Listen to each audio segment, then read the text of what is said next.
I don't care if anyone believes me. This isn't for clicks. It isn't a story. It's what happened.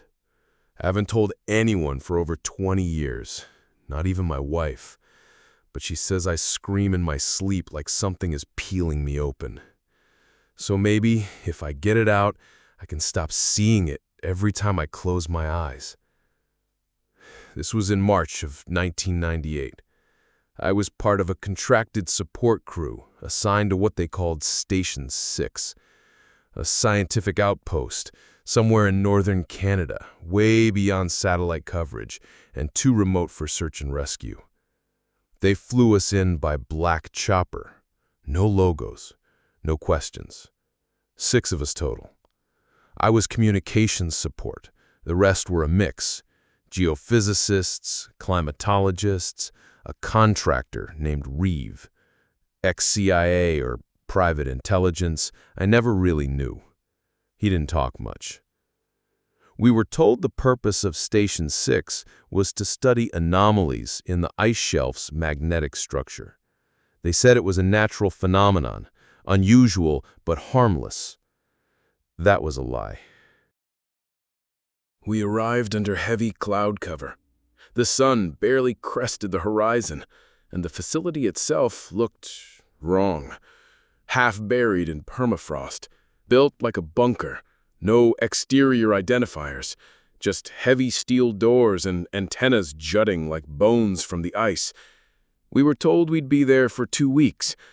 By day 3, we all started hearing it. The hum. It wasn't loud. It was felt, like it crawled into your spine and pulsed in rhythm with your blood.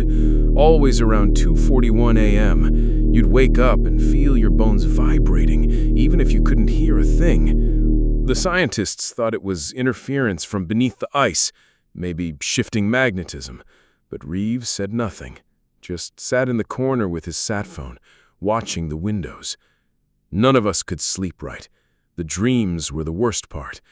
They started out vague.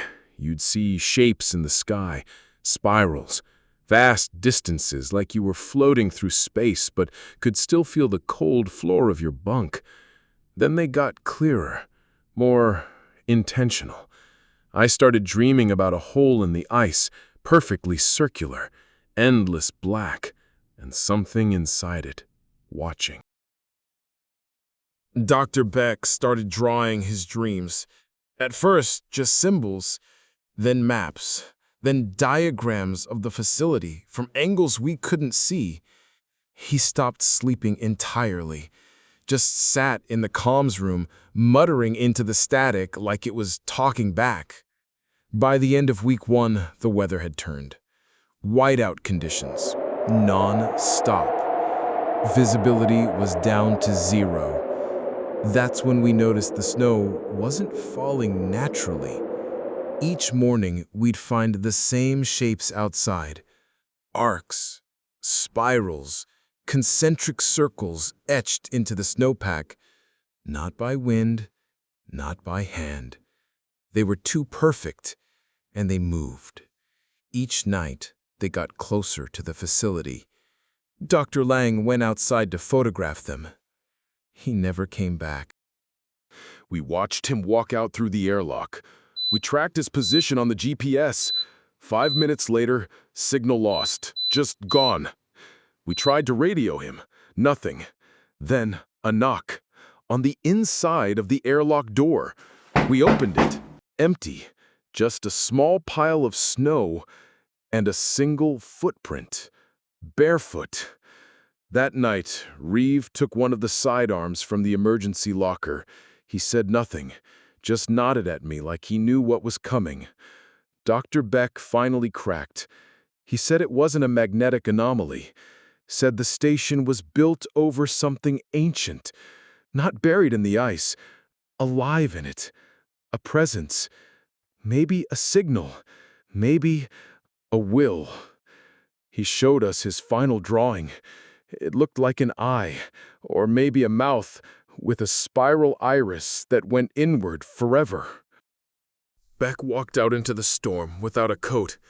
We watched him from the main window. He looked up, smiled, and then vanished. No wind, no whiteout, just gone. Reeve tried to destroy the transmitter, said it was calling to whatever was beneath us.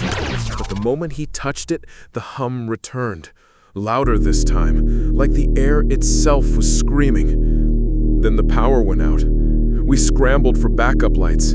Everything was cold, too cold, like we'd been dropped into space. Through the frost on the window, I saw something move. Not walk, move.